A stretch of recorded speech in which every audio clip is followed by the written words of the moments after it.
بسم الله الرحمن الرحيم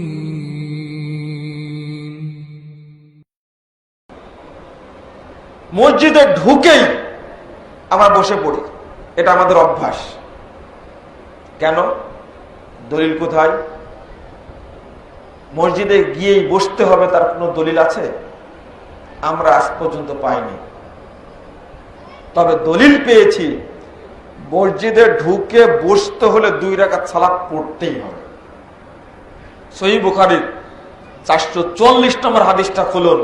নবী মুহাম্মদ সাল্লাল্লাহু আলাইহি ওয়াসাল্লাম বলেছেন, ইদা দাখালা আহাদুকুমুল মাসজিদ ফালা ইয়াজলিস হাত্তা ইউসাল্লি রাকাতাইন। তোমাদের মধ্যে কেউ যখন মসজিদে প্রবেশ করবে সে যেন না বসে যতক্ষণ পর্যন্ত 2 রাকাত সালাত আদায় না করবে। এটা হাদিসটা সহিহ বুখারী, সব হাদিস গ্রন্থে আছে। আপনি বসলেন কেন? অনুমতি কোথায় পেলেন? এত বড় নির্দেশ। আর একটা গুরুত্বপূর্ণ নির্দেশ বর্ণিত হয়েছে, তিরমিজি খুলুন, 209 পৃষ্ঠা হাদিসটি বর্ণিত হয়েছে। রাসূলুল্লাহ সাল্লাল্লাহু আলাইহি সাল্লাম একদিন বিলালকে বলেছেন, বিলাল, মা দাখালতুল জান্নাতা কত্তু ইল্লা সামিতু খাসখাসাতাক। বিলাল, ঘটনা কি?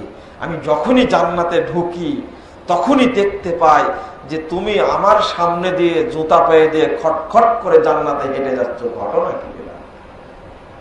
তখন দেখেন, রাসূল সাল্লাল্লাহু আলাইহি ওয়াসাল্লাম যে গায়েব জানতেন না এটা তার প্রমাণ। অথচ বাংলাদেশের অধিকাংশ মানুষ জানেন আল্লাহর নবী গায়েব জানেন। নাউজুবিল্লাহ। আল্লাহ ছাড়া কেউ গায়েব জানে না। দেখেন, তখন বেলাল রাদিয়াল্লাহু আনহু বলছেন যে ইদা আযানতু সাল্লাইতু রাকাতাইন ইদা তাওয়াসসাইতু সাল্লাইতু রাকাতাইন। আমি 2টা কাজ করি, হয় একটা না হলে আরেকটা। যখনই ওযু করি তখন 2 রাকাত সালাত আদায় করি, আর যখনই আযান দিই তখন আমি তাহিয়াতুল মসজিদ 2 রাকাত সালাত আদায় করি। তখন বিলালকে বলছে, বেহিমা বেলাল, আর বলতে হবে না, এই 2 রাকাত সালাতই তোমাকে আমার সামনে দিয়ে জান্নাতে হাঁটার সুযোগ করে দিয়েছে। দেখেন, একটা পেলাম নির্দেশ মসজিদে ঢুকলে 2 রাকাত সালাত পড়তে হবে, আর একটা পেলাম ফজিলত। 2টাকে কোনোটাকেই মূল্যায়ন করি না, মসজিদে ঢুকেই বসে যায়।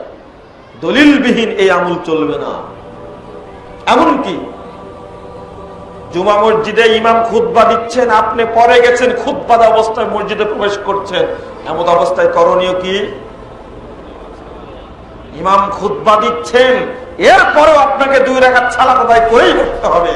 তাহলে এবার আপনি হিসাব করুন, এই মসজিদে ঢুকে 2 রাকাত সালাত আদায় করার দাম কতটুকু।